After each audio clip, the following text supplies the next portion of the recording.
Pediatric Pituitary Adenoma, Case Series, Review of the Literature, and a Skull-Based Treatment Paradigm.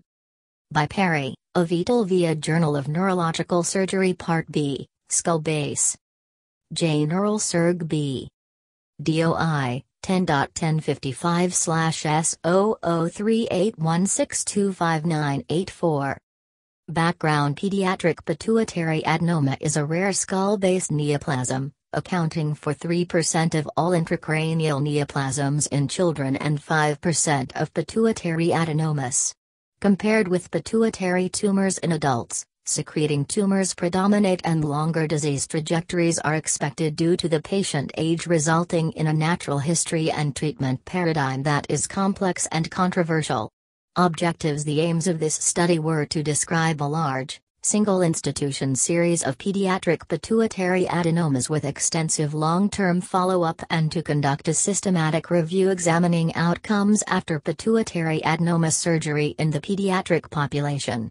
Methods: the study cohort was compiled by searching institutional pathology and operative reports using diagnosis and site codes for pituitary and sellar pathology, from 1956 to 2016.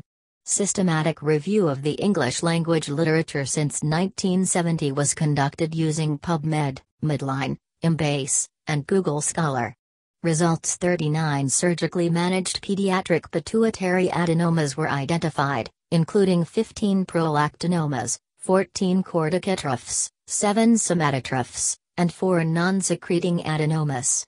All patients underwent transsphenoidal resection, TSR, as the initial surgical treatment.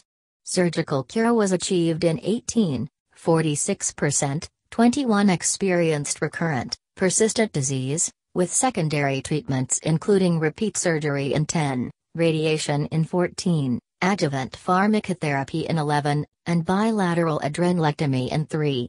At the last follow-up, median 87 months, range 3 to 581, 9 remained with recurrent, persistent disease, 23%. 37 publications reporting surgical series of pediatric pituitary adenomas were included, containing 1,284 patients. Adrenocorticotropic hormone, ACTH secreting tumors were most prevalent, 43%, followed by prolactin, PRL secreting, 37%, growth hormone, GH secreting, 12%, and non-secreting, 7%. Surgical cure was reported in 65%. Complications included pituitary insufficiency, 23%, permanent visual dysfunction, 6%, chronic diabetes insipidus, DI 3%, and postoperative cerebrospinal fluid, CSF, leak, 4%. Mean follow-up was 63 months, range 0 to 240, with recurrent, persistent disease reported in 18% at the time of last follow-up.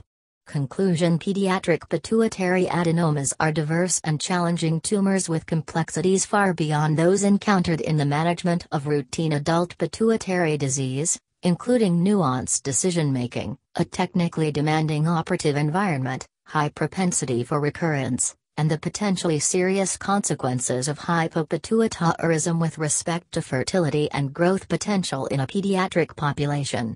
Optimal treatment requires a high degree of individualization, and patients are most likely to benefit from consolidated, multidisciplinary care in highly experienced centers.